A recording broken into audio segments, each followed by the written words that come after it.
네, 이 시간에는 구원 얻는 믿음이 무엇인지 함께 살펴보겠습니다. 우리가 지난 시간에는 구원의 원리인 죄와 피, 대속의 원리에 대해서 배웠고요. 이제는 그 구원의 원리를 내가 어떻게 나한테 적용해서 내 개인의 구원으로 이어질 수 있을지에 대해서 성경적인 가르침을 배워보도록 하겠습니다. 기도하고 시작합니다. 하나님, 지난 시간에 죄와 피의 대속의 원리를 배웠습니다. 예수 그리스도의 피가 다 이루셨고 이제 저희는 아무것도 할 것이 없음을 믿음으로 참 고백합니다.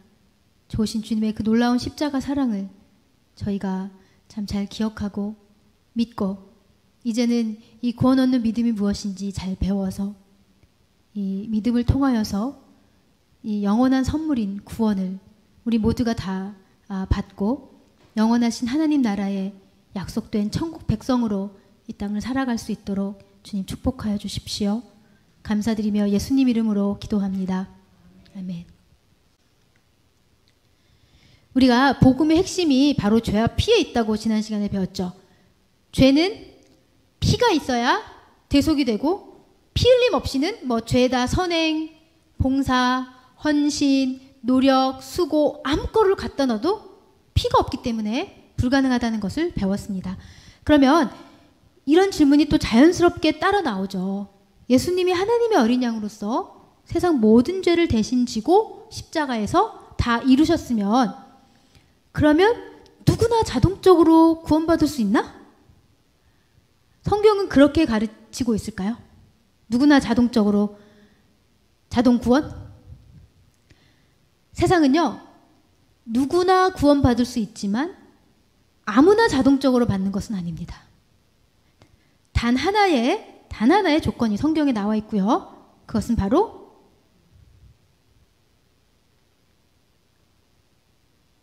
믿음입니다. 믿음 하나만 있으면 돼요. 다른 거는 필요가 없어요. 너무 단순합니다. 영생을 가진 자가 누구라고요? 헌신하는 자, 수고하는 자,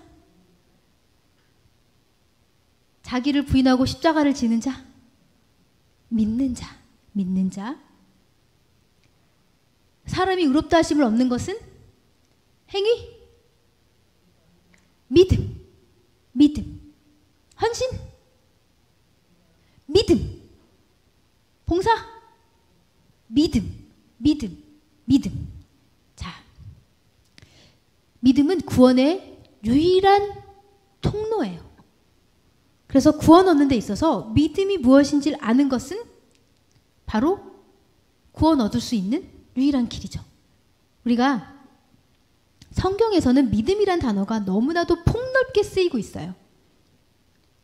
다양한 곳에서 예수님 믿음이 적은 자요 뭐 이런 말씀도 하셨고 뭐 내가 믿습니다 뭐 도와주소서 뭐 이런 말들도 하고 사람들이.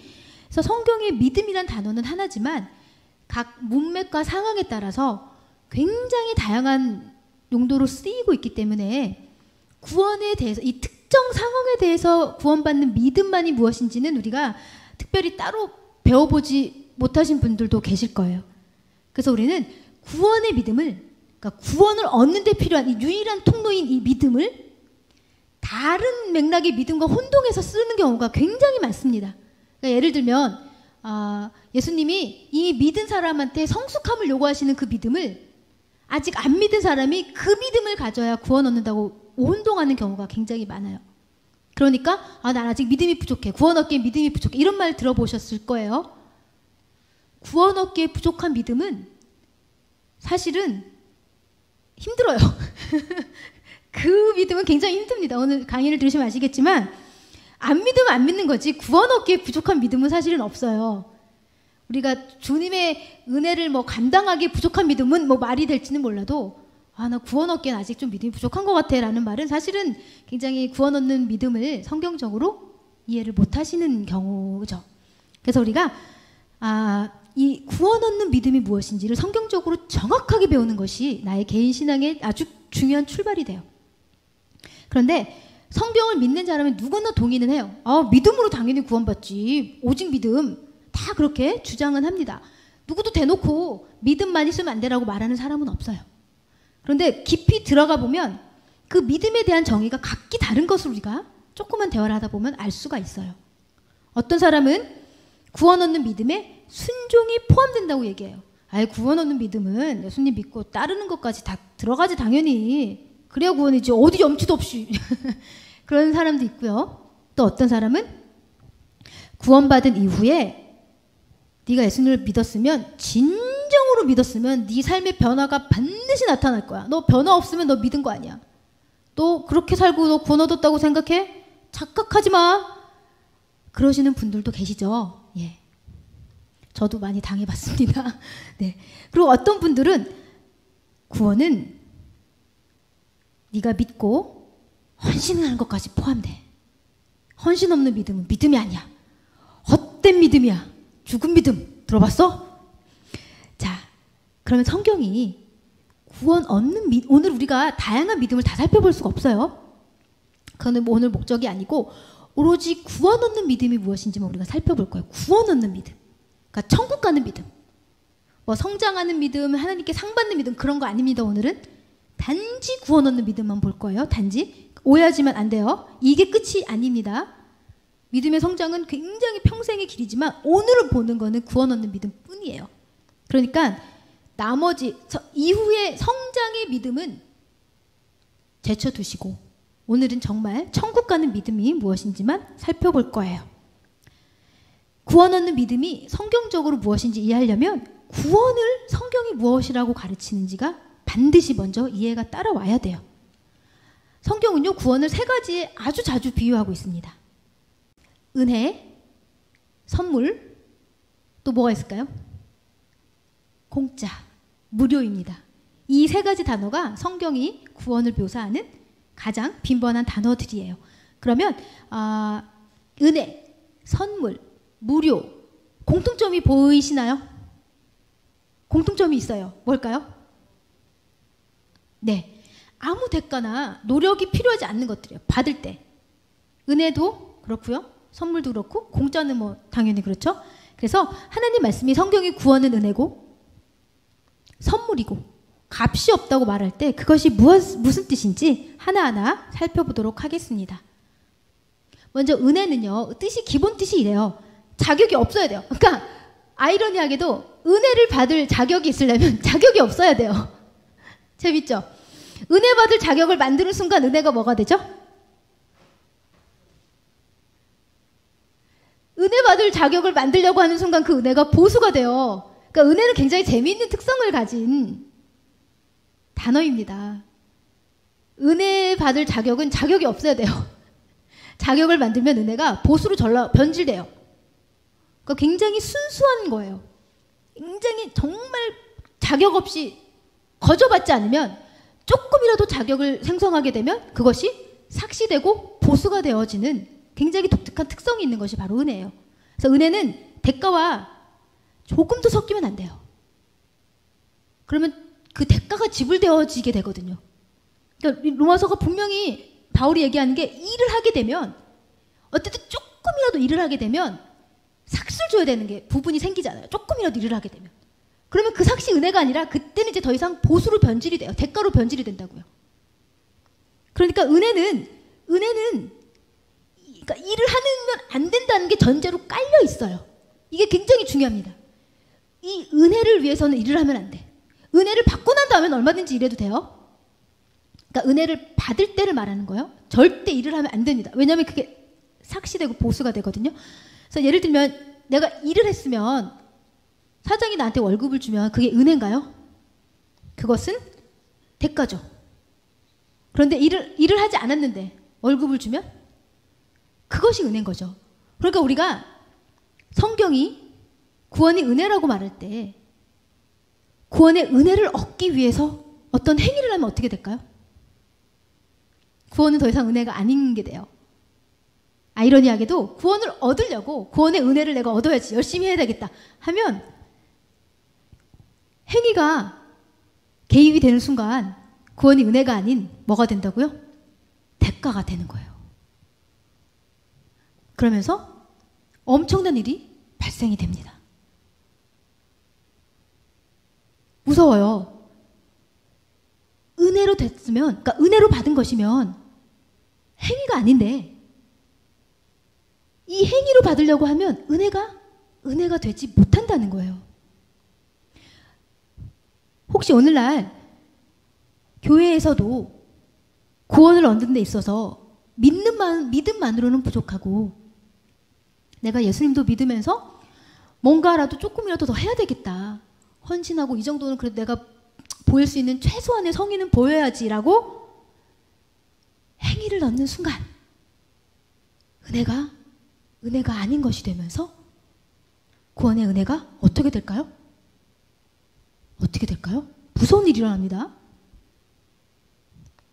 엄청난 일이 일어나요. 이렇게 율법은 여기서 행위를 통해서 의롭다 하는 것을 상징해요. 이 율법 안에서, 행위 안에서 의롭다함을 얻으려고 하는 그 순간에 무슨 일이 일어난다고요? 엄청난 일이 일어나는 거예요. 이것은요, 여러분, 심각합니다. 내가 하나님을 위해서 일하지 말라는 게 아니에요. 하나님을 위해서 헌신하지 말라는 게 아니라 그 일을 통해서 구원받으려고 하는 그 순간에 이런 일이 일어난다는 거예요. 그리스도에게서 끊어져 나간대요. 구원을 위해서 일을 하려고 하는 순간 은혜에서 떨어져 버린대요. 그러니까 구원받는 믿음은 너무나 단순해요. 그러니까 기독교에서 그 누구도 행위로 구원받는다고 말하지 않아요. 그 누구도. 다 믿음으로 구원받는다고 가르치죠. 그런데 가만히 들어보면 그 믿음에 교묘하게 행위를 섞어요. 그래서 마치 믿음만으로는 부족하고 믿은 후에 뭔가 추가적으로 행위가 조금 뒤따라와야 나의 믿음을 부족해서 단 1%라도 보충해서 단 1%의 행위라도 이렇게 섞이게 되면 어떻게 되는 것이죠?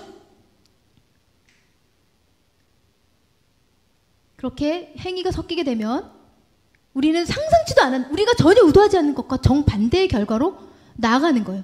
그리스도에게서 오히려 끊어지고 은혜에서 떨어져 봐요. 이 말씀은요, 굉장히 구원 얻는 믿음에 있어서 굉장히 중요한 핵심 구절인데 오늘날 사실 이 말씀 굉장히 처음 보는 것 같이 느껴지시는 분들도 많을 거예요. 이거는 오늘날 인기 많은 암송 구절이 아니잖아요. 뭐 그리스도 안에서 내가 모든 것을 할 수 있느니라 뭐 이런 굉장히 평안을 주고 위로를 주는 말씀이 아니라 막 끊어지고 떨어진다니까 얼마나 무섭습니까? 그러나 이건 구원 얻는 믿음에 있어서 굉장히 중요한 말씀이에요. 행위로 의롭다 하심을 살 수 없다는 것을, 살 수 없는 정도가 아니라 끊어지고 떨어진다는 굉장한 엄중한 경고의 말씀이에요. 그러니까 구원 얻는 믿음에 행위를 섞지 말라는 굉장한 엄중한 경고의 말씀입니다. 절대 행위가 은혜의 복음에 들어가면 안 돼요. 여기서 율법은 아까 말했지만 종교적 열심과 행위예요. 종교적 열심과 행위로 내가 예수님이 다 이루었다는 그것을 믿지 못하고 조금이라도 덮어서 보태서 구원을 살려고 할 때 대가를 지불하는 것이 사는 것이죠. 공짜로 받는 것이 아니라. 그럴 때는 오히려 구원을 얻는 것이 아니라 오히려 그리스도에게서 끊어지고 은혜에서 떨어져. 아까 은혜의 특성은 뭐라 그랬죠? 은혜는 자격 없는 자만 받지. 자격을 뭔가 조금이라도 하려고 하면 은혜가 은혜되지 못하느니라. 그러니까 은혜의 특성은 조금이라도 일을 하면 은혜에서 떨어진다는 특성이 있어요. 굉장히 순수합니다. 0.1%도 변질돼서 섞이면 안 돼요.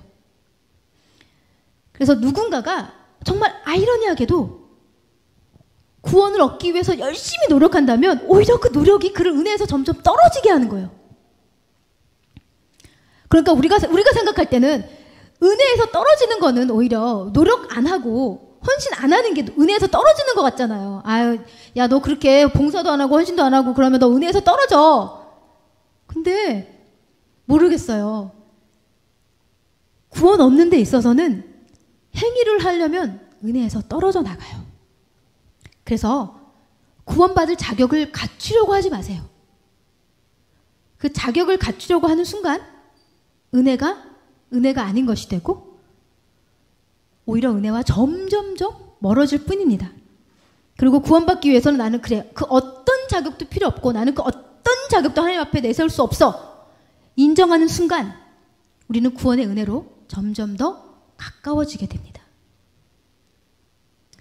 자, 무료. 구원의 특징, 무료. 성경이 말하는 구원의 특징 두 번째 무료인데요. 값이 없다는 뜻이에요, 정말. 0.1원이라도 있으면 무료인가요? 싸지만 무료는 아니에요. 1원이라도 있으면 무료가 아니라고요. 무료는 정말 빵원이에요, 빵원. 우리가 구원을 위해서 1원이라도 지불하려고 하는 순간 그건 무료가 아니고 구원을 살 수가 없어요. 값이 없는 것에는 흔히 두 가지 종류가 있죠. 첫 번째는 너무 흔하면 값이 없어요. 뭐 길가의 돌멩이의 값을 매길 수 있나요? 1원을 매겨도 아무도 안 사갈걸요? 그렇죠? 그런데 반대로 박물관의 희귀 유물이나 천재 예술가의 걸작품은 값이 없죠. 이거는 뭐 우리 뭐 그런 거 있잖아요. 진품, 가품 뭐 이런 데 나와서 전문가가 이거는 값을 못 매겨요. 이런 거 봤죠. 왜 값을 못 매길까요? 가치를 인간의 이 돈으로 환산이 안 되는 거야. 너무 귀해서. 그래서 가치는 이렇게 정말 극단적으로, 공짜는 극단적으로 이렇게 값이 없는 건 두 가지가 있어요. 극단적으로. 가치가 너무 없거나 가치가 너무 귀하거나. 자, 구원이 무료인 것은 어느 경우에 해당할까요? 값을 매길 수가 없는 거예요. 구원이 값이 없는 건 그냥 별게 아니라서 하나님 그냥 야, 다 가져. 이것이 아니라 인간에서 나올 만한 그 어떤, 그러니까 인간이 지불할 만한 그 어떤 값으로 매길 수가 없는 거예요, 구원을. 왜요?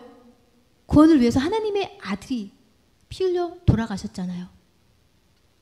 과연 죄인인 우리가 무엇을 해서 예수님의 목숨값에 견줄 만한 대가를 지불할 수 있어요? 우리가 할 수 있었으면 예수님이 그 대가를 지불하라고 하셨겠죠. 이건 실제 있었던 일인데요. 제가 아는 분의 어떤 장성한 아들이 해변에 친구들하고 놀러를 갔어요. 그런데 그 아이가 믿음의 청년이었어요. 물속에 빠진 어린아이를 구하고 주님의 사랑으로 구하고 자신은 힘이 빠져서 물에 가라앉는 익사를 당했습니다. 그런데 여기까지는 실화고요. 그런데 만일에 그 어린 아이의 부모가, 그러니까 그 청년에게서 목숨을 구원받은 그 어린 아이의 부모가 청년의 부모에게 가서 감사합니다. 우리가 무엇을 해서 당신 아들의 목숨값을 갚을까요? 이런다고 생각을 해보세요. 얼마나 큰 모욕이죠. 무엇을 해서 아들의 목숨값을 갚아요? 온 세상을 다 주어도 갚을 수가 없는 게 아들의 목숨값 아닌가요? 성경의 구원이 값이 없는 이유는 우리가 무엇을 해도 아들의 목숨값을 갚을 수가 없기 때문에 그렇습니다. 갚을 수가 없어요. 그리스도 예수 안에 있는 속량으로 말미암아 하나님의 은혜로 값없이, 은혜로 자격 없는 자에게 값없이 우리가 일생을 정말 수입의 90%를 다 헌금을 하고 1년 365일 교회를 가고 내 모든 시간을 다 성경 읽고 기도하는 데 써도 그것이 예수님의 구원의 목숨값과 바꿀 수 있을까요? 턱없이 모자라죠. 죄인인 우리가 과연 얼마를 헌신해서 예수님의 목숨값에 견줄 만한 행위를 드릴 수 있을까요? 구원이 값이 없는 것은 우리가 그 무엇을 해도 도저히 그 가치에 상응하는 값을 지불하기가 불가능하기 때문에 구원은 공짜로 받는 것 외에는 받을 길이 없어요. 값을 지불하려고 하면 그야 응당한 값을 지불해야 되잖아요. 그런데 그 무엇을 해도 값을 지불할 수가 없다니까요. 하나님의 아들의 목숨값을 우리 죄인에게서 무엇을 해서 갚을 수 있겠어요? 그러니까 무료로 주시는 거예요. 다 아시는 하나님께서. 그런데도 끝끝내 구원의 값을 내가 지불하겠다 내 행위로 어떻게 되겠어요?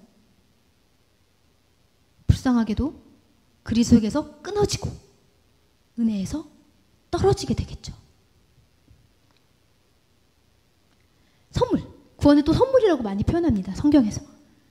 선물은요, 받는 자와 주는 자의 차이를 주목해야 돼요. 받는 자는 어때요? 아무런 수고나 노력이 필요 없어요. 그냥 선물을 받기만 하면 되죠. 그런데 주는 자는 그 받는 자가 공짜로 받을 수 있도록 하기 위해서 대가를 지불했죠. 그래서 선물이 가능한 거예요. 주는 자가 대가를 미리 지불했기 때문에 받는 자가 공짜로 받을 수 있는 거예요.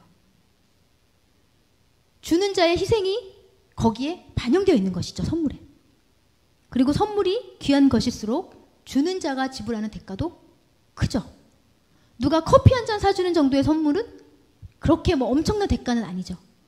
그런데 집을 사준다거나 차를 사주는 선물은 엄청난 대가가 들어가는 거예요. 그러면 주는 사람 편에서는 엄청난 희생이 들어가는 거죠. 구원이 우리에겐 공짜지만 예수님은 우리에게 그것을 공짜로 주시기 위해서 어떤 값을 지불하셨죠, 미리? 목숨값. 목숨값을 주고 예수님이 희생하셨기 때문에 우리는 그냥 받는 자로서 거저 받으면 돼요. 구원은 너희에게서 난 것이 아니라고 분명히 말씀하고 계세요. 구원이 너희에게서 나온 것이 아니다는 것은 단 1%도 우리의 행위나 우리의 수고에서 나온 것이 아니라는 말씀이세요. 오직 선물이라는 거예요. 선물. 선물은 내가 어떤 행위를 조금이라도 해서 받아야 되는 거면 그거는 선물이 아니라 대가죠. 대가. 우리를 위해서 가장 큰 희생을 치르시고 구원의 선물을 준비하신 예수님께 우리는 그냥 빈손 내밀고 믿음으로 받으면 끝나요. 정말 끝나요. 거기서. 더 나아가시면 안 돼요. 오히려 더 나아가서 뭘 하려고 하면 어떻게 되겠나? 갈라디아서 5장에 그리스도에게서 끊어지고 은혜에서 떨어진다. 그러니까 그 빈손에 구원의 빈손에 아우 염치 없지 이거 뭐 볼펜이라도 이런 그냥 빈손으로 받으셔야 돼요. 그런데도 꼭 이렇게 말씀하시는 분들이 꼭 계세요. 아, 그렇게 귀한 구원을 어떻게 공짜로 받아요? 나는 염치 있는 사람이에요. 그 염치는요, 인간 대 인간끼리만 통하는 거예요. 대등한 관계에서 통하는 게 염치죠. 하나님 앞에서 인간이 어떻게 염치를 내세워요? 교만한 거예요. 염치 있는 게 아니라 교만한 겁니다. 하나님은 우리가 염치를 세울 만한 그런 대등한 관계에 있는 분이 아니세요. 저 위에. 신생아가 부모한테 염치 세우는 거 보셨어요? 엄마, 내 기저귀 가르는 거 너무 죄송스러워서 염치가 있지. 우리는 신생아랑 부모만큼의 차이도 비교할 수 없을 만큼 하나님과의 우리 차이가 있기 때문에 이 염치 이런 것이 아니라 오히려 마치 하나님을 우리가 염치를 내세울 수 있을 정도의 우리의 다등한 관계라고 생각하고 자꾸 행위로 뭐를 갚으려고 하면 오히려 그리스도에게서 끊어지고 은혜에서 떨어질 수밖에 없어요. 그러면 구원이 은혜고 공짜고 선물이니까 다 구원받는구나. 그렇지 않죠. 믿음이 있는데 그러면 이 구원, 은혜고 공짜고 선물인 정말 그냥 주어지는 이 구원을 믿음으로 받는다는 건 무슨 뜻일까요? 헌신한다는 뜻일까요? 율법을 통해서 의로워진다는 뜻일까요? 그 무슨 뜻일까요? 구원 얻는 믿음은. 믿음은요.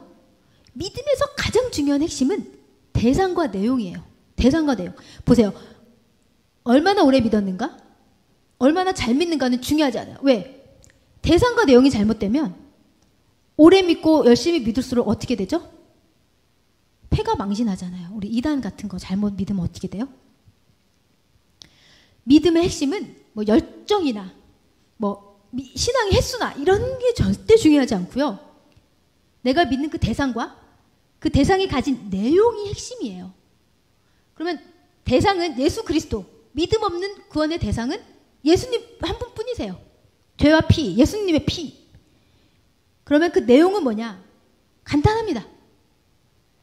예수님이 죄인을 구원하시기 위해 하신 일을 믿으면 돼요. 그게 구원 얻는 믿음의 전부예요. 예수님은 죄인들이 위해서 하나님의 어린 양으로서 모든 죄값을 다 지불하시고 하나님께서 그 죄값을 충분히 받으시고 예수님을 형벌의 장소에서 다시 살리셨어요. 그것을 믿으면 돼요. 정말이에요. 못 믿겠어요? 정말이에요.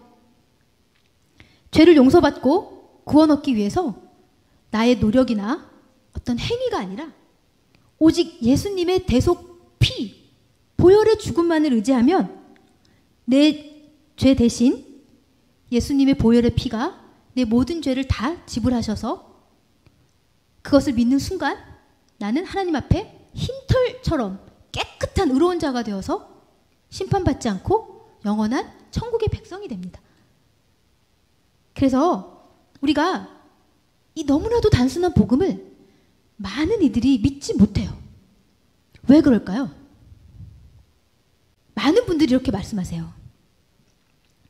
아무런 행위를 안 하고 그냥 믿기만 하면 된다는 게 도무지 이해가 안 된대요. 뭐 어떤 사람은 차라리 그 믿음에 뭐 행위도 좀 같이 포함되어 있었으면 좀 믿기 더 쉬웠겠네요. 이렇게 말씀하는 분들도 계세요. 자, 그런데 우리가 왜 이게 믿기 힘드냐면 우리가 어릴 적부터 행위와 보상의 법칙에 너무 길들여져서 그래요. 그럼 우리가 양육되어 온 방식이 그리고 이 사회가 그래서 그래요. 그러니까 행위와 보상의 법칙이 뭐예요? 착한 일을 하면 상을 받고 나쁜 일을 하면 벌을 받고 어떤 나의 행위에 대한 철저한 그에 따른 보상을 받는 것이 너무 익숙한 것이죠. 그게 자연스럽고 그게 자연스러우니까 그게 합리적으로 느껴지는 것이고 그래서 누가 나한테 값없이 호의를 주려고 하면 의심부터 하는 것이 인간의 어떤 습성이죠. 그러니까 뭐 작은 것을 뭐 공짜로 주면은 뭐 그냥 받을 수 있겠지만 집이나 차처럼 비싸고 귀한 걸 누가 공짜로 그냥 가지세요 이러면 그걸 공짜로 정말 덥석 받기보단 의심이 들겠죠. 이 사람 나한테 왜 이러지? 뭐지? 사기꾼인가? 그래서 이 영원한 생명이라는 이 엄청난 구원을 공짜로 준다니까 아무것도 안 해도 된다고 오히려 일을 하면은 오히려 은혜에서 떨어진다니까 이게 오히려 믿기 힘든 거예요. 오래전에 제 친구 중에 한 명이 죄 문제가 너무 힘들어서 저한테 이제 털어놓은 적이 있었어요. 죄 때문에 죄 책감 때문에 너무 괴롭다.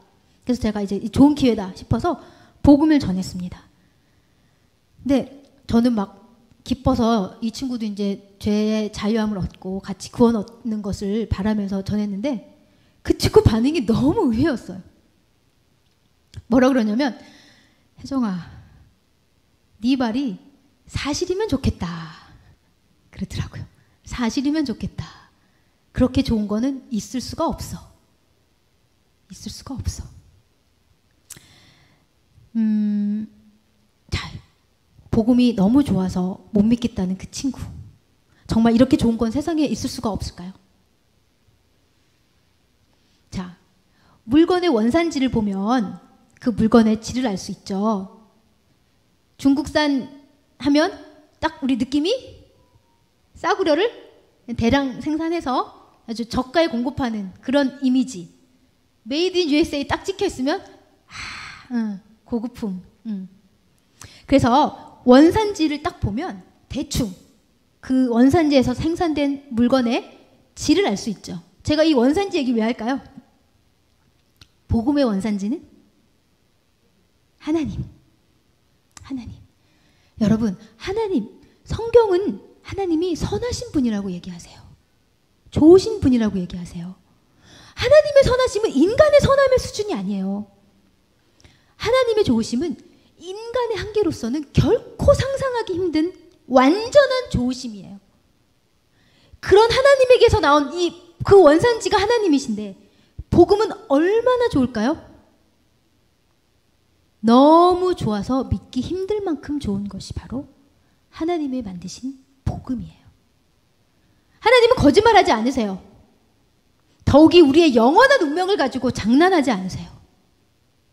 구원의 은혜이고 공짜이고 선물이라는 그 말씀은 100% 문자 그대로 아무런 자격 없는 자에게 아무런 행위 없이 아무런 대가 없이 거저 주신다는 진리의 말씀입니다.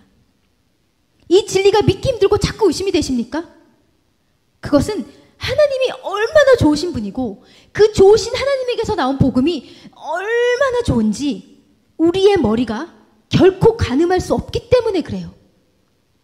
복음이 너무 좋아서 믿기 힘들다면 그것은 하나님의 은혜의 깊이를 알 수 없는 우리의 한계 때문이지 복음이 거짓이기 때문이 결코 아닙니다. 인간의 지혜는 선행, 고행, 헌신 등을 통한 구원을 얘기해요. 반면 하나님의 지혜는 오직 예수님을 믿음으로써 값없이 주어지는 은혜의 구원을 말씀하세요. 누구의 지혜가 더 뛰어날까요?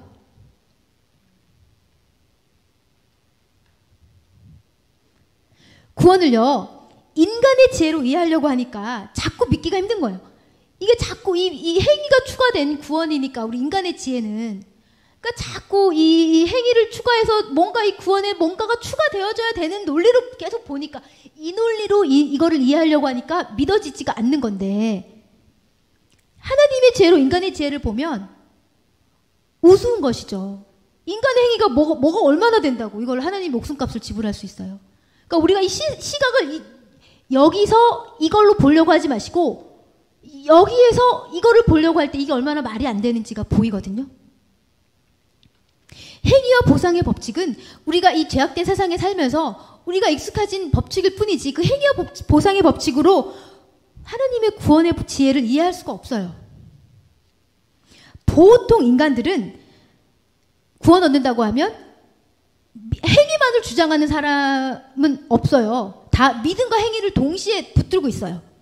무슨 말씀이냐면 예수님도 믿고 너 내 편에서는 내가 할 수 있는 일들도 해서 그렇게 믿음과 행위를 둘 다 의지해서 구원을 얻겠다라고 생각하시는 분들이 정말 정말 많습니다.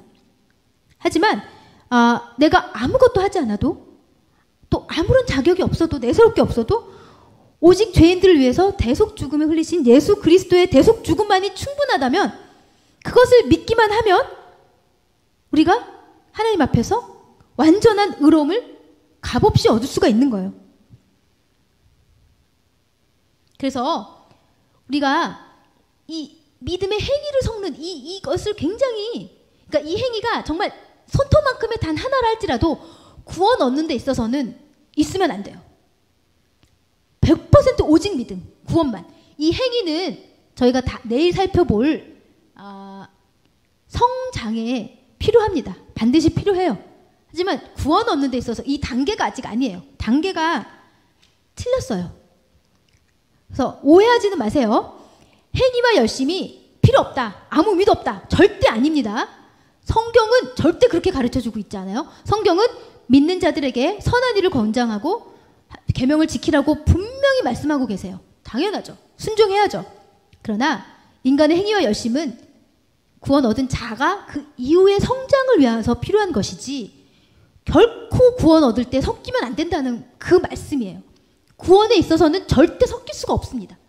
이거는 성장에 관련된 거예요. 성장. 그래서 예를 들면 황금 있잖아요. 황금은 귀하죠. 황금에 막 이렇게 막 차고 다니고 막 달고 다니잖아요. 우리 너무 귀해서. 그런데 그 황금이 배고픈 자에게 무슨 일을 할 수 있어요? 배고프면 금목걸이 뜯어서 먹을 수 있나요? 마찬가지죠. 황금은 귀하지만 배고픈 자에게는 그 어떤 의미도 줄 수가 없어요. 마찬가지로 착한 일은 귀하지만 죄인들에게 용서와 구원을 줄 수는 없습니다. 그 의미예요. 그래서 행위를 섞지 말라는 거는 착하게 살지 말라는 얘기가 아니라 절대 아니고요. 구원은 오직 구원자 예수님, 구원의 대상, 예수 그리스도. 그리고 그 구원의 내용, 예수님이 죄인을 위해 하신 일. 그것만 믿으면 그것은 구원 얻기에 충분한 믿음이에요. 행위가 섞이면 안 돼요. 자, 오직 믿음으로 구원받을 수 있다는 것을 분명하게 보여주는 한 사람이 있어요. 예수님이 십자가에서 돌아가실 때 예수님 양옆에 2명의 사형수도 같이 있었잖아요. 그 중에 한 사람은 예수님을 거부했고 한 사람은 예수님을 믿기로 선택했어요. 그 사람이 당신의 나라에 임하실 때 나를 기억하소서. 그러니까 예수님을 구원자로 믿은 거죠. 예수님의 대답은 너무 단순합니다. 네가 오늘 나와 함께 구원받아서 어디에 있겠다?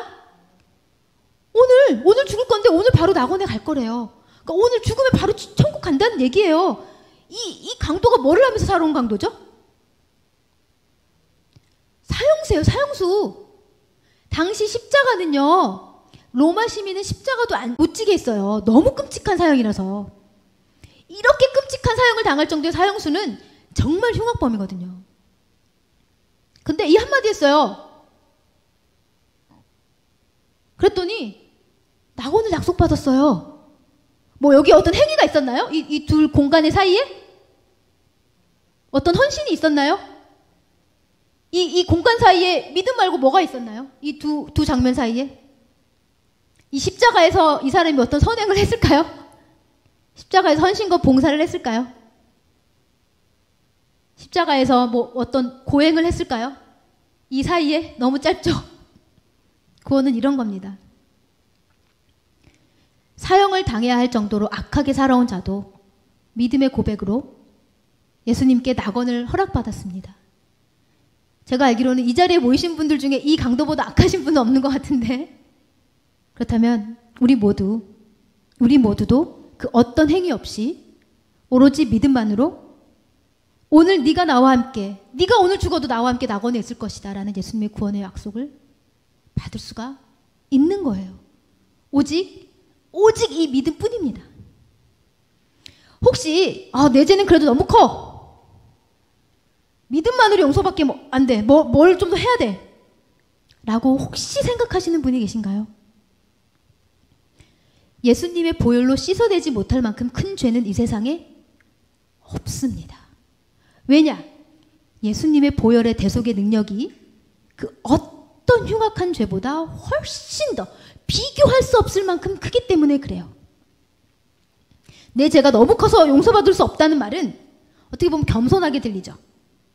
굉장히 죄를 인정하고 굉장히 겸손하다라고 들릴 수 있는데, 사실은요, 겸손이 아니라 그 이면에 하나님의 아들이신, 그 하나님의 어린 양이신 예수님의 보혈의 죄값을 내 죄를 해결할 정도도 안 된다고 보는 굉장한 불신이에요. 아니, 예수님의 보혈의 죄값이 얼마나 약하면 이 한 몸 죄도 감당이 안 돼요? 예수님은 하나님이 준비하신 하나님의 어린 양이시거든요. 예수님의 그 완전한 속죄의 그 효력은 온 세상 모든 죄인들의 죄값을 온전히 해결하고도 남는 충분한 능력이 있어요. 여러분이 무슨 죄를 지었든 걱정하지 마세요. 예수님의 십자가 보혈의 능력이 1000배, 만배, 억배는 더 커요. 걱정하지 마세요. 겨우 사하심을 받는 정도가 아니라 흘러 넘치는 그 보혈의 은혜로 넉넉히 사하심을 받고도 남습니다. 온 세상 모든 죄가 예수님의 십자가 보혈의 능력보다 훨씬 더 가볍습니다. 예수님의 보혈의 십자가 능력은 온 세상의 모든 죄를 감당하고도 충분히 남습니다. 자, 구원받는 게 너무 쉽나요, 여전히? 제가 질문을 하나 드릴게요. 구원받는 길이 꼭 어려워야만 하나요? 왜 어려워야만 하죠? 왜 구원이 어려워야 하죠? 자, 여러분의 아이가 집을 나갔어요. 그 아이를 다시 찾고 싶으시죠? 그러면 그 아이가 돌아올 수 있는 길을 쉽게 만들까요? 아니면 문을 꽁꽁 닫아 걸고 막 미로를 만들어서 아이가 돌아올 길을 힘들게 만들어 버릴까요? 그거는 그 아이를 얼마나 돌아오길 원하는지 부모 마음에 달려있겠죠. 부모가 그 아이가 돌아오지 않길 원하면 이사를 갈 수도 있겠죠. 그러나 그 아이가 돌아오길 너무나 간절히 원한다면 밤마다 불을 켜놓고 문을 닫지를 않고 아이를 기다릴 거예요. 문을 활짝 열어놓고. 하나님은 죄인들을 다시 찾으시기를 얼마나 원하셨냐면 그 길이 너무 쉬워서 3살짜리 아이도 말만 알아들으면, 갓 죽어가는 환자도 말만 알아들으면 누구나 믿고 구원받을 수 있을 만큼 쉽게, 심지어는 죽기 직전의 사형수도 믿기만 하면 구원받을 수 있을 만큼 그렇게 쉽게 구원의 길을 만들어 놓으셨어요. 왜? 모든 사람들이 그렇게 쉽게 구원의 길로 나오기를 원하셨기 때문에 그래요. 이것이 바로 하나님의 마음입니다. 구원의 길이 왜 이렇게 쉽냐고요? 하나님은 모든 사람이 구원받기를 원하셨기 때문에 그래요. 여러분, 반대로 생각해 보세요. 하나님이 나는 모든 사람이 구원받기를 원해라고 말하면 우선 구원이 너무 어려워. 막 웬만해서 막 받을 수가 없어. 막 수행을 막 하고 막 좁은 길을 막 걸어야 되고 막 자기 부인을 날마다 해야 되고 그러지 않으면 구원을 못 받아. 그러면 이게 거짓말이죠. 그렇게 하면 어떻게 모든 사람이 구원을 받아요? 모든 사람이 구원 못 받죠.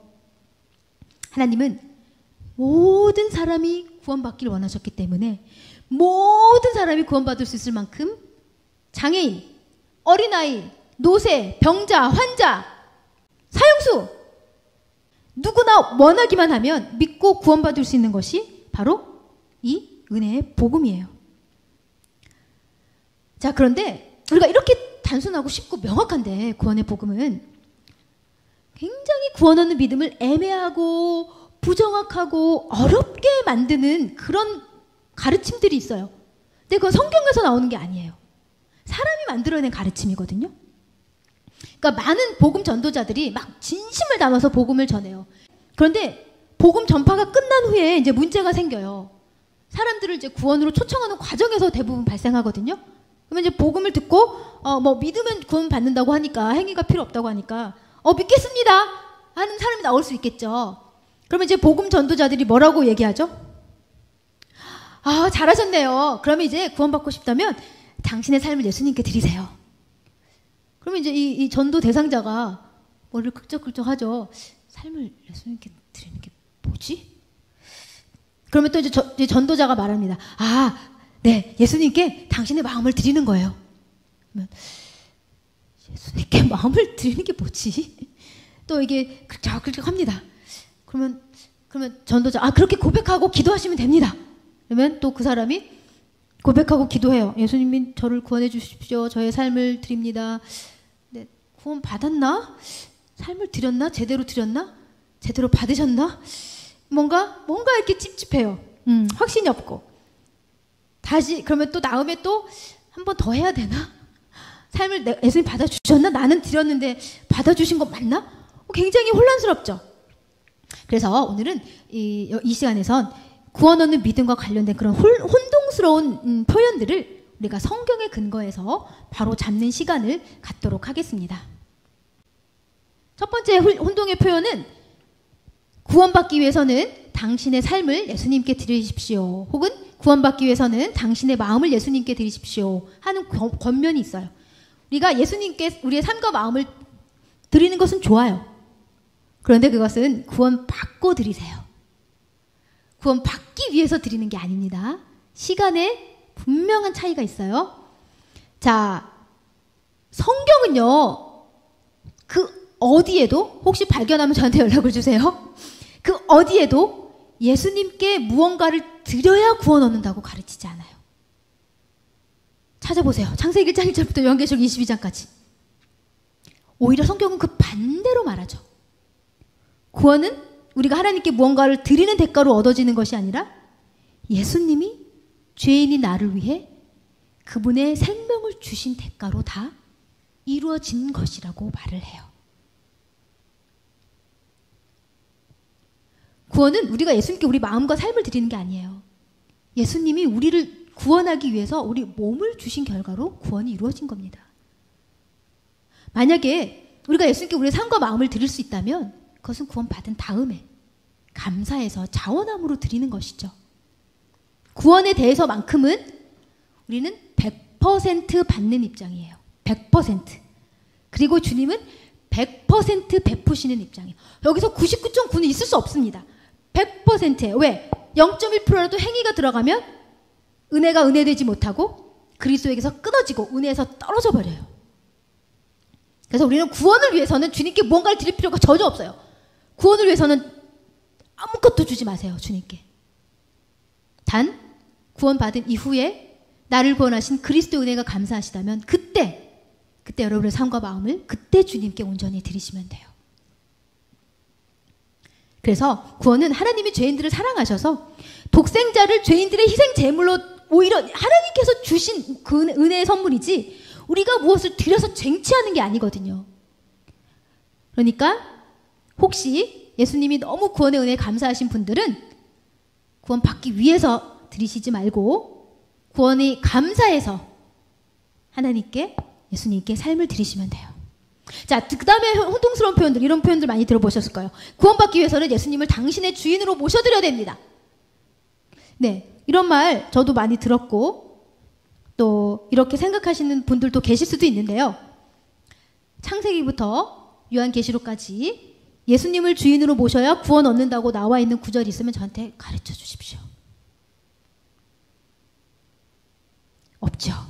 예수님을 우리의 주인으로 모셔야 구원 한다면 예수님을 우리 주인으로 모셔드리는 게 대체 뭐예요? 초신자가 그걸 이해하고 할 수 있을까요? 예수님이 나의 주인임을 선포하면 돼요. 예수님은 나의 주인이십니다 하면 주인으로 모셔드리는 건가요? 그럼 그게 구원인가요? 예수님을 그냥 인식하면 돼요. 나의 주인으로? 아니면 실제 삶 속에서 예수님의 주인이신 예수님의 명령에 온전히 순종하는 것까지 포함되나요? 너무 헷갈려요.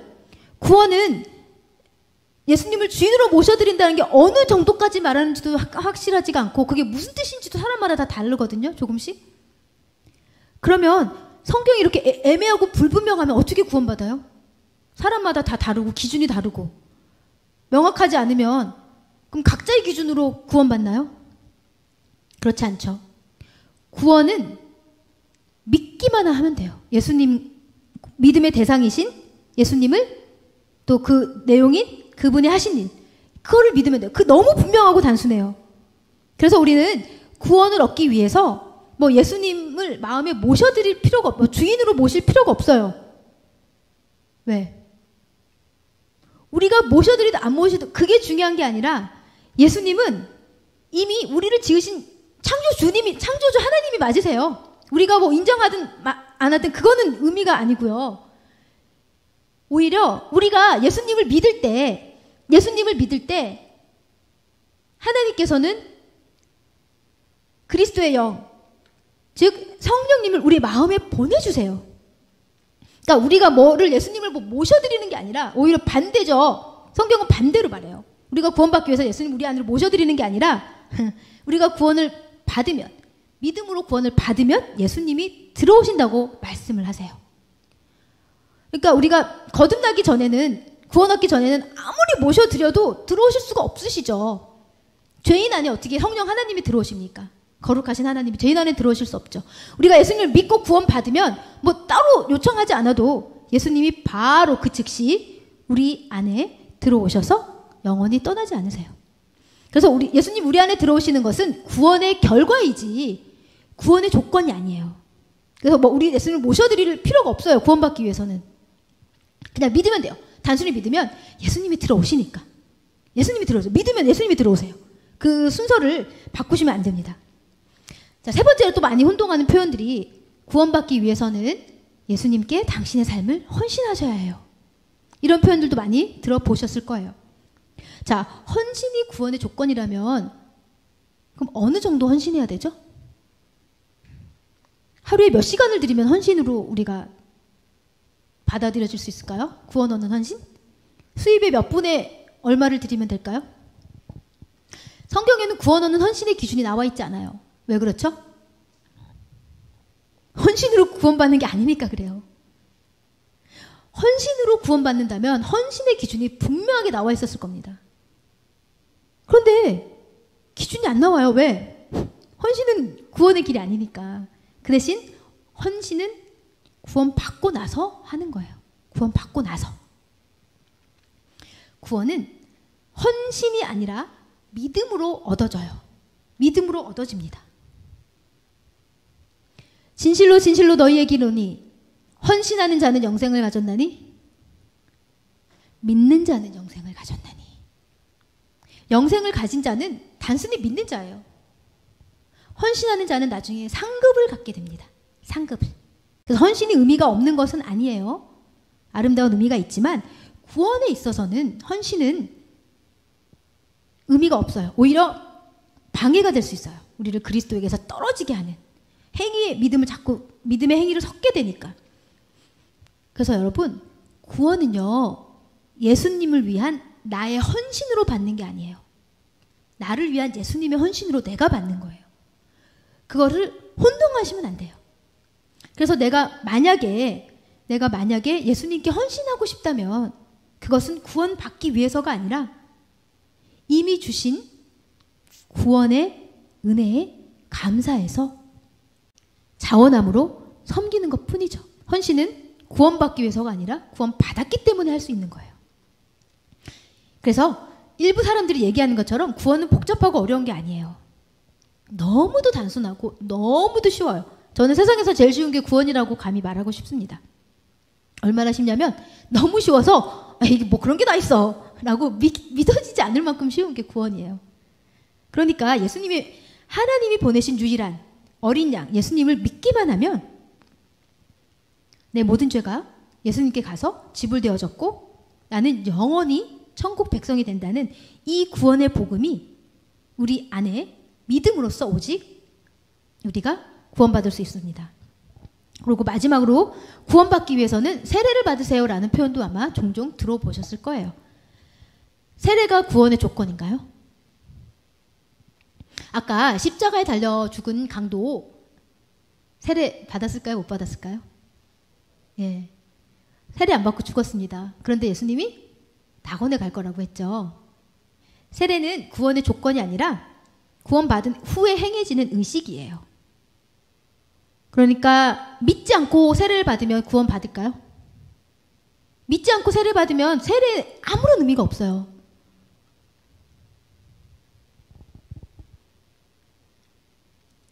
여기 분명한 순서가 나오죠. 믿고 남녀가 다 세례를 받기 전에 무슨 일이 있었죠? 전도를 듣고 믿었어요. 그러니까 복음 전도를 듣고 믿었습니다. 그리고 세례를 받았어요. 그러니까 이 믿음이 생략되고 그냥 전도함을 듣고 세례를 받았으면 구원이 없죠. 세례만 받은 것으로는 구원을 받을 수 없어요. 그래서 제가 종종 복음을 전할 때 구원 받으시고 이렇게 믿으세요 그러면 나 세례 받았어요 하시는 분이 계세요. 뭐 저는 유아 세례도 받았고요. 예, 뭐 교회는 안 나가지만 세례 받았으니까 하나님이 뭐 저 모른 척 하시겠어요? 네, 세례는 십자가 강도처럼 십자가 사형수처럼 안 받아도 믿으면 구원 받고요. 세례 받아도 안 믿으면 구원 못 받습니다. 그래서 세례는 하나의 의식일 뿐이지 구원의 조건이 아니에요. 그래서 우리가 어떤 세례는 예수님을 믿고 내가 이제 새 출발, 주님과 함께 신앙의 새 출발이라는 하나의 의식일 뿐이에요. 해도 되고 안 해도 되는 구원에 있어서는 그렇다는 얘기예요. 하지만 예수님이 제자들에게 가는 곳마다 복음을 전하고 세례를 베풀라고 명하셨기 때문에 우리 믿는 자들도 믿고 거듭난 후에 세례를 받는 것이 권장되죠. 그러나 그 권장되는 의식으로 인해서 구원이 좌우되는 것은 결코 아닙니다.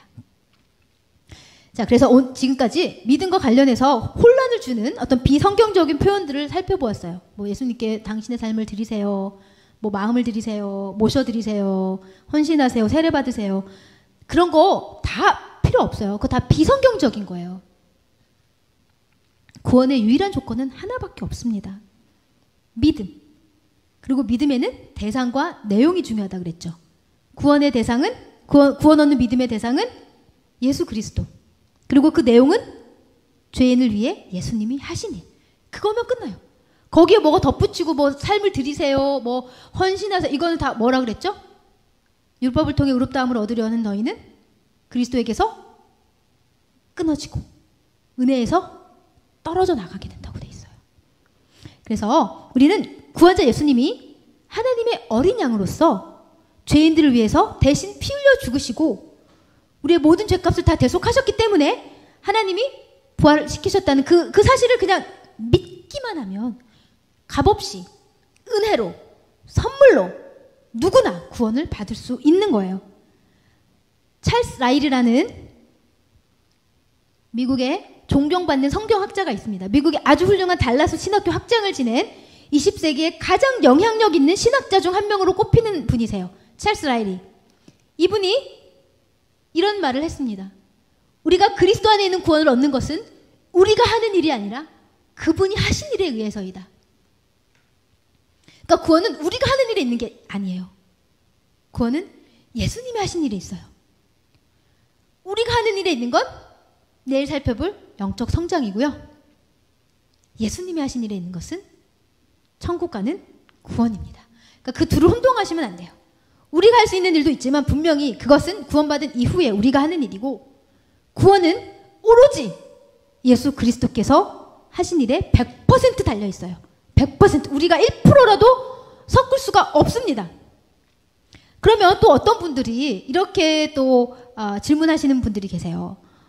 그럼 뭐 행위 없이 믿음만으로 구원받는다고 하지만 결국엔 믿음도 행위 아니에요? 이렇게 또 물어보시는 분들이 계시더라고요. 믿음도 행위인가요? 자, 누군가가 여러분에게 선물을 준다고 생각해 볼게요. 그러면 그 선물을 받기 위해서 노력해야 돼요? 어떤 행위가 필요한가요? 그러나 뭐가 필요하죠? 선물을 받아들이는 걸 필요해요. 받아들이는 게. 아니, 아무리 선물을 줘도 받기를 거부하면 어떻게 돼요?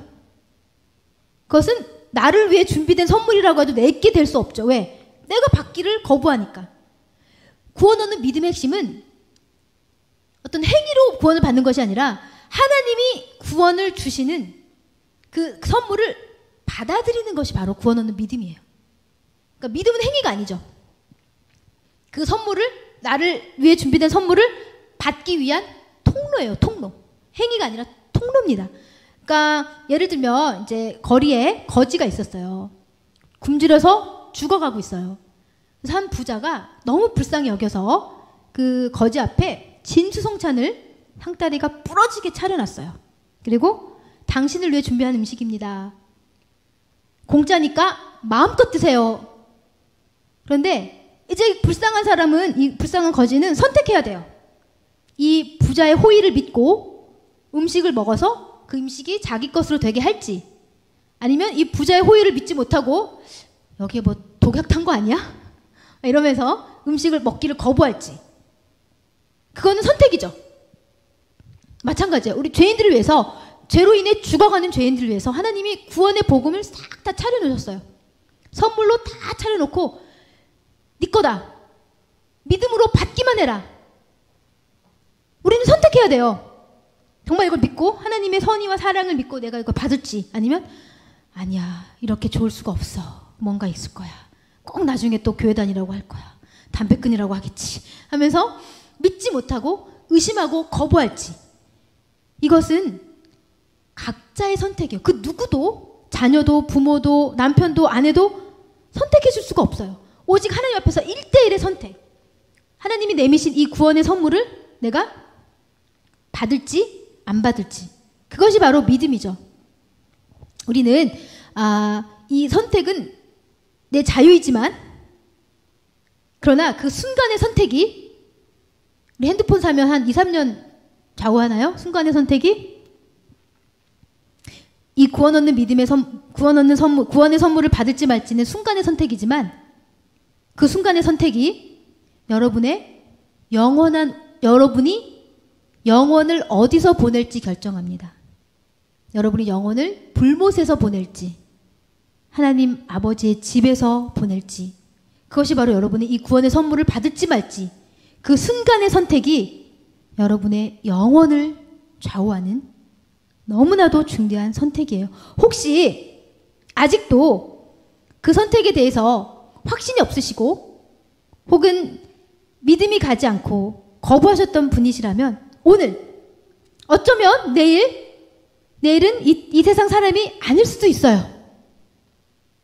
오늘 그 영원한 선택을, 아버지 낙원에서 내가 영혼을 보낼 수 있는 그 선택을, 그 지혜로운 선택을 오늘 내리실 수 있기를 바랍니다. 그렇지 않으면 하나님의 심판대 앞에서 내 죄값은 내가 대신 감당해야 돼요. 그 죄값은 우리가 살펴본 대로 하나님과 분리되어서 불못에서 영원히 고통당하는 것입니다. 그래서 믿음은 구원받는 행위가 아니라 단지 나를 위해서 모든 것이 준비된 그 선물을 받아들이는 통로일 뿐이에요. 이렇게 우리가 통로로, 믿음으로 예수님을 받아들이면 바로 영생을 바로 얻게 됩니다. 믿는 자는 영생을 바로 얻게 돼요. 시간차가 없습니다. 아까 그 강도처럼 바로 영생을 얻고요. 그 다음에 이제 결과가 심판에 우리는 도달하지 않아요. 아까 히브리서 9장 27절에 보면 죽는 것은 사람에게 한 번 정하신 것이요. 그 위에는 심판이 있다고 그랬죠. 그런데 이제 믿는 자는 심판에 이르지 않아요. 그 이유가 뭐냐면 이미 사망에서 생명으로 옮겨졌기 때문에 그래요. 이게 믿는 순간에 일어나는 모든 결과입니다. 우리는 그냥 믿기만 했죠. 그러니까 좋아서 지옥 안 간다니까 좋다. 믿기만 했는데 그 순간에 이런 엄청난 일들이 일어났던 거예요. 내 영생이 나한테 주어졌고요. 그 순간에. 나는 심판을 프리패스 심판을 통과하고요. 그 다음에 죽지 않아요. 영원한 생명으로 우리가 생명의 자리로 옮겨진 이 놀라운 일이 우리가 믿는 순간에 일어났어요. 만약에 지금 예수님을 구원자로 믿기 원하시는 분들이 계시다면, 그리고 오랜 시간 교회를 다녔지만 예수님의 보혈의 공로만을 의지하는 대신에 나의 행위도 약간은 필요하다고 어쩌면 잘못 믿어오신 분들도 계시다면, 지금 예수님과 그분의 대속 죽음만을 의지하여 구원받을 수 있는 절호의 기회입니다. 자, 혹시 계실지 모를 그런 분들을 위해서 우리가 같이 한 마음으로 기도하겠습니다. 하나님, 저는 제가 완전하신 하나님 앞에 죄인인 것과 죄값으로 죽을 수밖에 없음을 고백합니다. 하지만 하나님께서 죄인들을 너무도 사랑하사 독생자 예수님을 이 땅에 구원자로 보내신 것을 믿습니다. 예수님은 저의 죄를 대신 지고 죄인인 나를 대신하여 십자가에서 피 흘려 죽으사 저의 죄값을 완전히 지불하심을 믿습니다. 또한 예수님은 죽음으로써 대속의 구원 사역을 완성하신 후에 사흘 만에 부활하신 것을 믿습니다. 예수님을 저의 구원자로 받아들입니다. 자격 없는 죄인에게 값없이 주시는 구원의 선물을 믿음으로 받아들입니다. 저를 죄와 죽음에서 구원하시고 영생을 주시고 심판에 이르지 않게 은혜 주시니 감사합니다. 예수님의 이름으로 기도합니다. 아멘. 네, 이 기도를 진심으로 저와 함께 하셨다면 여러분은 모두 이제 죽음 이후에 주님과 함께 낙원에 계실 것입니다. 나의 행위가 아닌, 나의 공로가 아니에요. 오직 예수님이 이루신 일만을 믿음으로 이제 우리는 그 어떤 자격도 없이 영생을 얻었습니다. 여기 모이신 분들 중에는 이미 복음을 믿고 구원을 얻은 분들도 계실 것이고, 오늘 처음으로 복음을 제대로 들으신 분들도 계실 거예요. 어느 경우든 구원을 얻게 되면 막 어떤 데 보면 막 눈물을 막 줄줄 흘리고 막 춤추고 그러던데 나는 뭐 별다른 감흥이 없네, 이러신 분들도 계실 수도 있어요. 그런데 어떤 일을 겪을 때요, 사람마다 동일한 반응을 보이는 것은 아니에요. 예를 들면 제 친구는 결혼식장에서 그렇게 울었대요. 근데 저는 결혼식장에서 왜 울지? 눈물 한 방울도 안 나던데요. 그러니까 구원 앞에서 사람들의 반응도 제각각이에요. 어떤 막 부족민들은 막 기뻐서 춤을 추고요, 소리를 질러대고 또 원시적으로 막 표현하죠 막. 그런데 또 어떤 사람은 너무나 조용히 그냥 고개만 끄덕이는 사람도 있고요. 어떤 사람은 회개하면서 눈물을 펑펑 흘리는 사람도 있고, 어떤 사람은 기뻐서 활짝 웃는 사람도 있고, 그러니까 좀처럼 감정을 표현하지 않는 사람도 있고 유난히 감성적인 사람도 있어요. 그러니까 구원받은 것을 깨닫는 순간 다양한 반응이 나올 수 있는데, 어떤 반응이든 구원 자체는 영향이 없어요. 폴쩍폴쩍 안 뛰었다고 해서 내가 구원을 안 받았나가 아니고요. 우리의 구원을 증명하는 것은 기쁨의 함성이 아니에요. 우리의 구원을 보장하는 것은 감동의 눈물이 아닙니다. 어떤 감정이나 경험은 구원에 있어서 의미가 없어요. 구원은 오직 예수님이 죄인을 행하신 일을 믿음으로써만 얻습니다. 그리고 정말 감사한 것은요, 구원의 기쁨과 감격은 구원받은 순간보다 그 이후에 지속적으로 커져가요. 그래서 구원받은 이 순간에 별 감흥이 없고 뭐 걱정하지 마세요. 주님 안에 거하면 거할수록 그 구원의 기쁨은 이루 말할 수 없을 만큼 지속적으로 커져갑니다. 자, 그러면 제가 이제 구원받은 자들에게 주어지는 특혜를 잠깐 몇 가지 나누고 우리가 이렇게 복받은 자들이라는 것을 우리가 함께 기뻐하는 시간을 가졌으면 좋겠어요. 자, 예수님을 믿고 구원받으면 많은 분들이 그냥 죽어서 천국 가는 거 아니야? 뭐 이렇게 단순하게 생각을 하세요. 그런데 구원은 천국 입장권을 포함하는 것이지 천국 입장권과 동일한 것은 아니에요. 그러니까 천국 구원이라는 것엔 천국 입장권이 포함되어 있는 거지 천국 입장권만인 것은 아닌 거죠. 그래서 구원은 어떻게 보면 하늘의 종합 선물 세트인데요. 우리가 하나님을 아버지로 삼는 삶은 어떤 삶인지 생각해 보셨어요?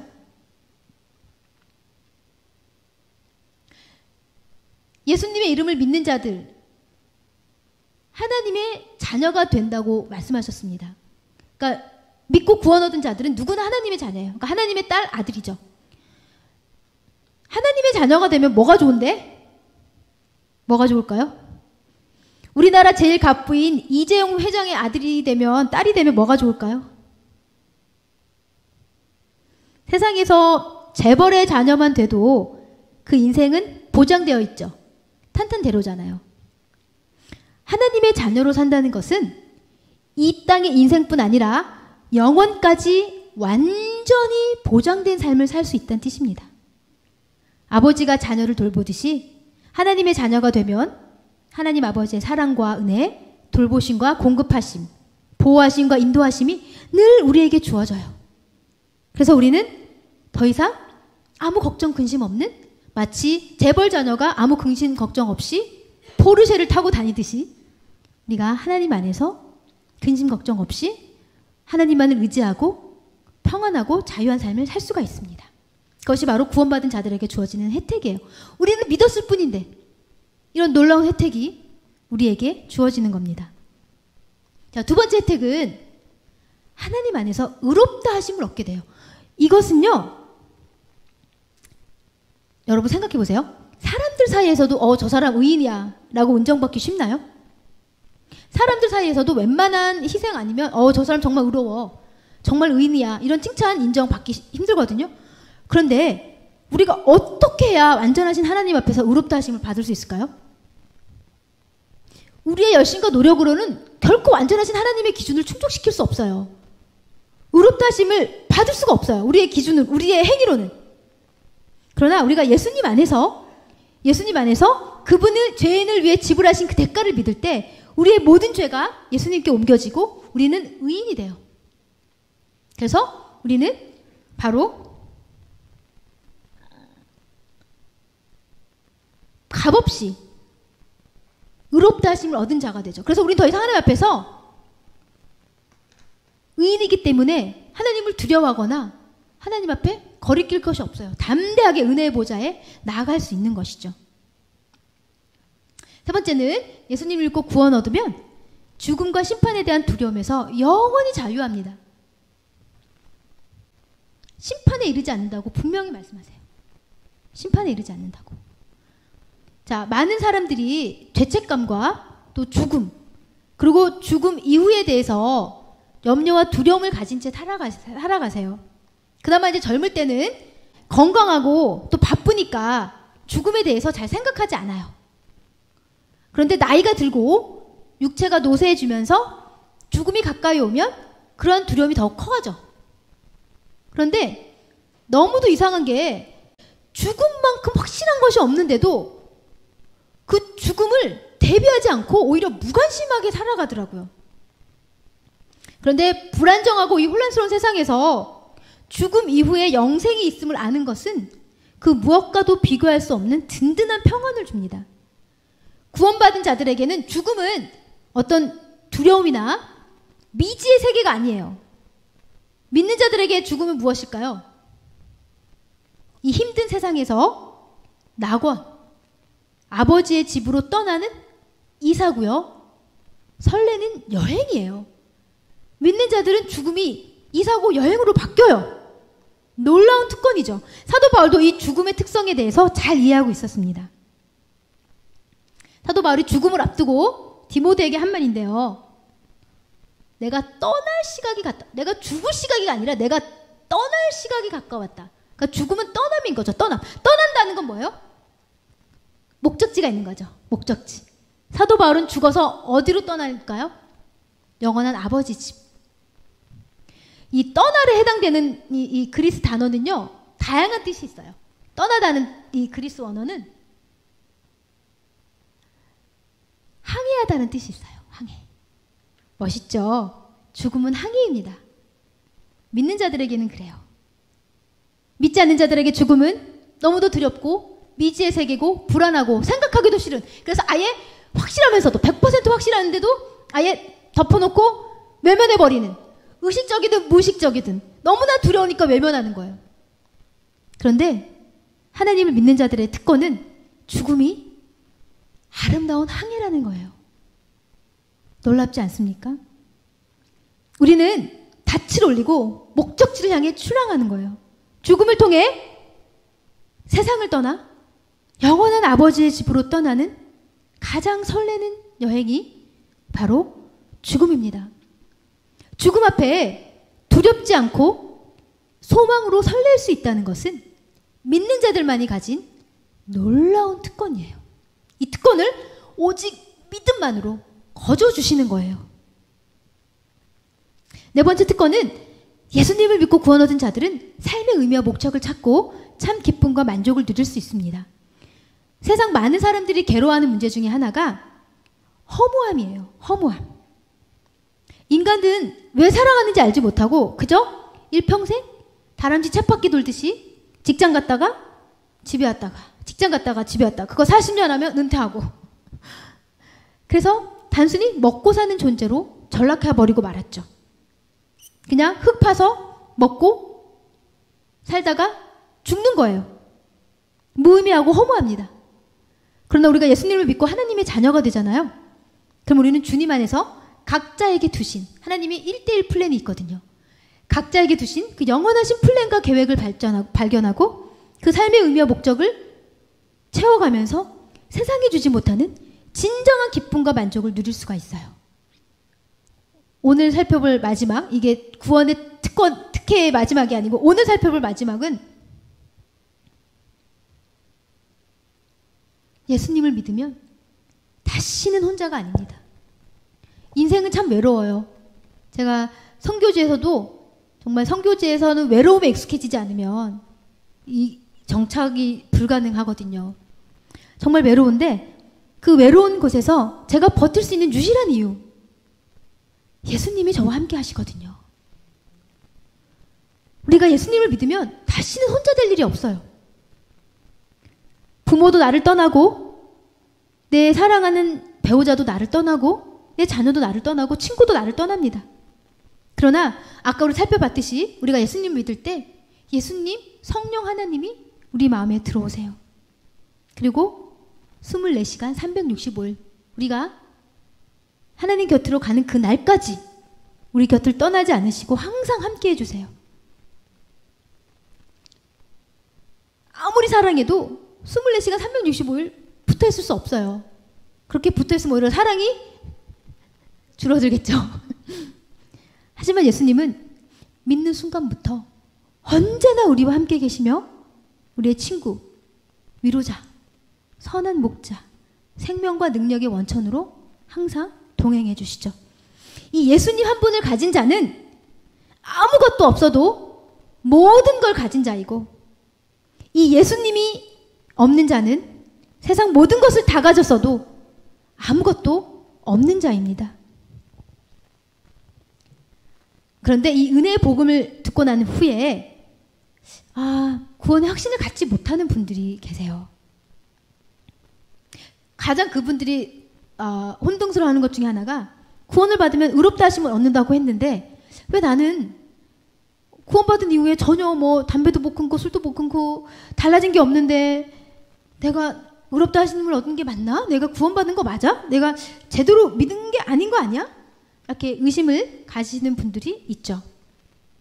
구원의 확신은요, 구원받는 것과 구원의 확신을 갖는 것이 동일할까요? 구원을 받는 것과 구원을 확신하는 것은 다릅니다. 그러니까 구원을 받는 건 오직 믿음으로 받는 것이고요.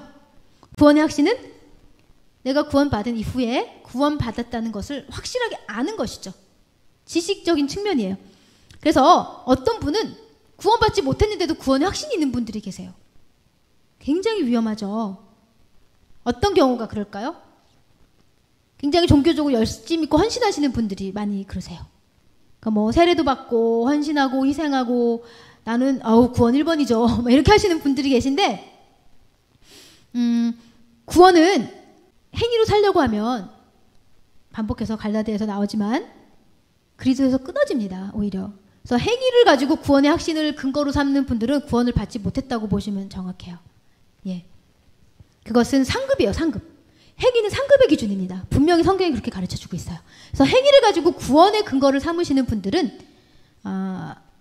거짓 확신이죠. 구원의 확신이 거짓입니다. 그런데 또 구원을 받았는데도 확신이 없는 분들도 계세요. 정말 내가 믿고 구원을 받긴 했는데 진짜 잘 믿었나? 막 이러신 분들도 계시고 믿었는데 한참 됐는데 변화가 없어 삶에 어떻게 된 거지? 이러신 분들도 계세요. 확신이 없는 거죠. 그런데 하나님께서는 그분의 자녀들이 영생이 있음을 구원의 확신 가운데 거하기를 원하세요. 우리가 불확신과 두려움 가운데 거하기 원치 않으세요. 어떻게 해야 구원의 확신을 가질 수 있을까요? 자, 영생이 있음을 알아야 되는 사람이 누구예요? 믿는 자들. 영생이 있다는 것은 어떤 행위가 아니라 믿는 자들 안에 구원이 있음을 우리가 알아야 합니다. 믿고 난 후에 어떤 나의 변화나 어떤 성장이나 믿음의 열매나 이런 것을 통해서 나의 구원을 확신하려고 하잖아요. 그럼 어떻게 돼요? 행위가 좋을 때는 구원받은 것 같죠. 나 요즘 새벽 기도도 잘 나가고 요즘에 뭔가 기도도 잘 되고 역시 나는 구원받은 주의 백성이야. 그 구원의 확신 가운데 거하다가 이제 영적 상태가 침체기에 오죠. 인간은 누구나 영적 침체기를 겪으니까. 그런 침체기에 오면 어떻게 되죠? 내가 구원의 열매가 없네. 내가 진짜 구원받은 게 맞나? 그러면서 확신이 사라집니다. 그런데 구원의 근거는 여러분, 근거를 두는 게 수시로 변하는 건 어때요? 그러면 그 믿음도 수시로 변하겠죠. 믿음의 근거가 수시로 변하는 것이라면 그 믿음도 수시로 변할 수밖에 없잖아요. 믿음의 근거는 변하지 않는 것이어야죠. 그래야 변하지 않죠. 우리 구원의 근거는 우리 행위가 구원의 근거가 되잖아요. 뭐 이거 하고 저거 하고 영적으로 잘하고. 그러면 그거는 영적 상태에 따라 계속 변하는 거예요. 그러나 결코 변할 수 없는 예수님이 2000년 전에 십자가에서 하신 그 대속의 죽음, 그것에만 근거, 구원의 근거를 둘 때 그 확신은 흔들리지 않습니다. 왜? 예수님이 2000년 전에 하신 일은 변할 수가 없잖아요. 우리의 영적 행위는 날마다 변하잖아요. 오늘 좋았다가 내일 나빠질 수도 있고. 그렇죠? 날마다 변하니까 이거는 불안정한 거예요. 그런데 예수님 2000년 전에 하신 일은, 죄인들을 위해서 2000년 전에 하신 일은 변할 수가 있습니까? 변할 수가 없죠. 역사적 사건, 과거의 사건을 어떻게 바꿔요? 바꿀 수가 없어요. 그래서 우리는 구원의 근거를 예수님이 하신 일에, 오로지 예수님이 하신 일에 구원의 근거를 둘 때만이 우리가 구원의 확신을 가질 수가 있어요. 그럼에도 여전히 나는 의롭지 못해요. 나는 그래서 의롭다 하심을 못 받은 거예요. 나는 구원받지 못 받은 거예요. 라고 얘기하시는 분들이 계실 수가 있어요. 그런데 의롭다함을 못 받은 것이 아니라 의롭다함을 얻는다가 무슨 뜻인지 성경적으로 모르셔서 그래요. 의롭다함을 받으셨어요. 이 의롭다함을 얻는다라는 이 그리스 언어, 이 디카이오는 의롭다고 선포하다예요. 그러니까 의로워지는 게 아니에요. 그러니까 누군가를 의로워지게 만드는 게 아니라 그냥 의롭다고 선포하는 거예요. 전혀 다르죠. 의롭다함을 얻는 건 내가 의로워지는 게 아니라 하나님 나를 의롭다고 선포하시는 거예요. 그러니까 여러분은 의로워지지 않았어도 의롭다 하심을 얻은 게 맞습니다. 그게 성경적으로 그렇게 가르쳐요. 그러면 의롭지 않은 자를 의롭다 하시는 게 옳은가요? 자, 일을 안 해도요. 일을 안 하는 게 중요해요. 일을 하면 안 돼요. 일을 안 해도요. 경건하지도 않고 일도 안 하는, 어떻게 보면 막갑하네. 경건하지도 않은 사람 일도 안 해. 노력도 안 해. 그런데 그런 자, 심지어 그런 자를 의롭게 하시는 일을 믿는 자에게는 믿음이 바로 의가 된다는 거예요. 이게 하나님의 구원의 법칙이에요. 그러니까 우리가 나는 여기 다 포함되시죠? 일도 제대로 못하고 주님을 위한 일도 제대로 못하고 나는 경건하지도 않아. 그쵸? 여기 안 포함된 일 열심히 하고 경건하신 분 계신가요? 네, 저도 여기 포함됩니다. 다 우리는 일도 제대로 못하고 하나님을 위한 일도 제대로, 주의 일도 제대로 못하고 경건하지도 않고 의롭지도 않아요. 하지만 그런 자를 의롭다 하시는 일을 믿는 자에게 그 믿음이 의가 된다는 거예요. 그래서 의롭게 하심을 얻는다는 건 행위와 아무 소용이 없습니다. 행위와 관계가 없어요. 그리고 이것은 바로 의롭다 하심의 근거는 일이 아니라, 인간의 경건이 아니라 바로 오직 믿음뿐이에요. 그래서 이것을 경건치 않은 자를 의롭다고 칭하시는 하나님을 믿는 자에게 그가 바로 그 믿음으로 의롭다고 하시는 것이 하나님이 인간의 의롭다함을 얻는다는 뜻이고요. 그렇기 때문에 우리는 내가 의롭든 의롭지 않든 상관이 없습니다. 경건치 못해도 믿음으로써 모두 다 의롭다함을 받은 자들이에요. 그러니까 나의 모습을 통해서 자꾸 난 의롭지도 못하고 나는 경건하지도 못하고 주를 위해 일도 못하는데 내가 어떻게 구원받은 거야? 그러지 마시고요. 행위는 내 구원의 근거가 될 수 없습니다. 왜? 행위로 구원받는 것이 아니니까. 오로지 예수 그리스도께서 2000년 전에 행하신 그 일을 통해서 그것을 믿는 자가 비록 일도 안 하고 경건하지 않아도 그것을 믿는 자를 의롭다고 하시는 그 하나님의 은혜 가운데 우리가 오늘 내가 나와 함께 낙원에 있으리라. 주님의 약속이 우리에게도 동일하게 주어지십니다. 그래서 의롭지 않은 자를 의롭다고 하시는 그 은혜의 복음을 믿을 때 우리는 의롭다함을 얻고 낙원을 약속받는 하나님의 자녀가 되는 거죠. 내일은 정말 이 구원과 또 성장, 우리가 구원과 성장을 많이 혼동하세요. 그러니까 성장을 안 하면 구원을 못 받은 것 같고 또 구원을 받으면 반드시 다 성장해야 될 것 같고 뭐 이런 많은 혼동들이 있잖아요. 그런 것들을 내일 성경적으로 잘 설명해 드릴 거고요. 또 네 번째 시간에는 그럼 이 구원이 영원한 것인가? 내가 주님을 믿고 막 타락하고 변질되면 내 구원은 어떻게 될 것인지 궁금하시죠? 왜냐하면 내가 영혼을 지옥에서 보낼 수는 없잖아요. 그러니까 우리가 그것에 대해서 내일도 성경적으로 자세하게 살펴볼 예정이기 때문에 내일도 꼭 시간 내셔서 오시면 좋겠고요.